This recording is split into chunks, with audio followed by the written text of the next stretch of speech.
Imagine yourself driving from the Bay Area up to Lake Tahoe. You get past Sacramento and now you have about an hour left to go. But all of a sudden you get hungry, so you end up pulling over in Placerville, California. You sit down at the first restaurant you see. So here comes the waitress. She smiles while holding on to her last two teeth and welcomes you to Placerville. Anyways, you finish your food and head for the door. You look up and see a large group of tatted and bearded men on motorcycles. And before you know it, they storm past you smelling like stenching body odor and booze. You may think nothing of it and assume they're just middle-aged men having some fun together. And that could very well be the case, but you could also be completely wrong. You could be in the presence of one of the wildest underworlds in America. Either way, these are the kind of people that we're dealing with in this video. But don't think that Placerville is the only example. This kind of world exists all over, from Lawlin, Nevada to Victorville, California. After World War II, many veterans came home struggling. They had seen and been through so much during the past decade. On top of this, many of them came home lonely, without a sense of family or camaraderie, just left to sit alone and think about everything they had been through. So in order to solve these two problems at once, groups of veterans came together and started motorcycle clubs. Although there is no way of proving this, it's casually accepted that one club came first. And that takes us to Bloomington, California. Located just west of San Bernardino, Bloomington was a small, poor town, and kind of still is. And here is where a small group of motorcycle riders joined together to start PBOB, also known as the Pissed Off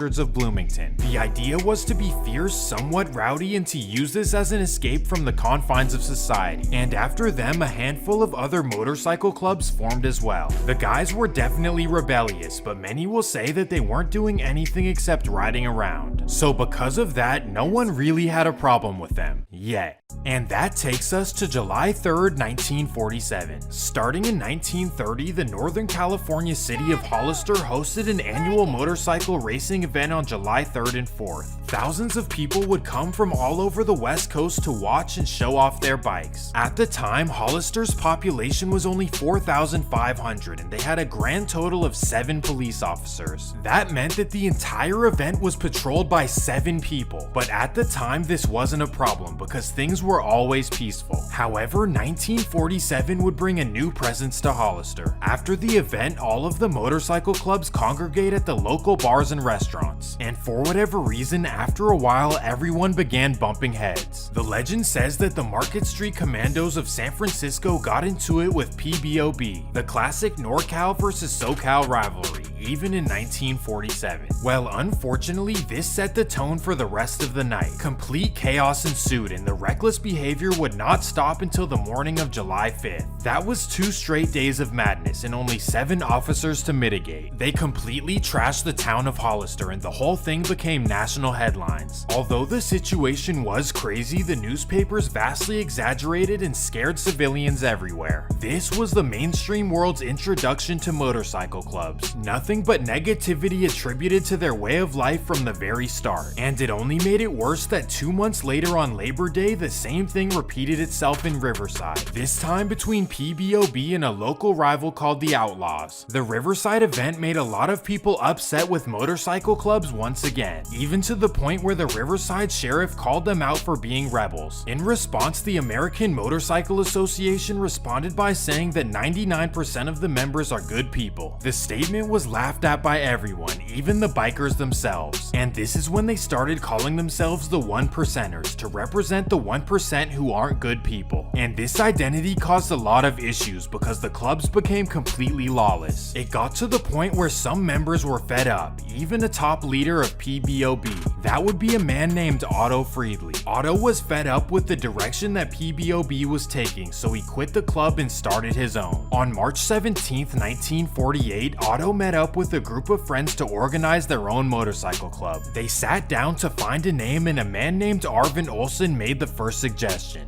the Hells Angels. At first, everyone was skeptical, but once he explained the origins, they all caved in. While serving in China, Arvid's squadron was nicknamed the Hells Angels and he wanted to recreate it in America. So with this identity, the guys went out and recruited some members. Initially, they made Fontana, California their headquarters, just west of San Bernardino. While over the next 10 years, the Hells Angels started spreading all over California.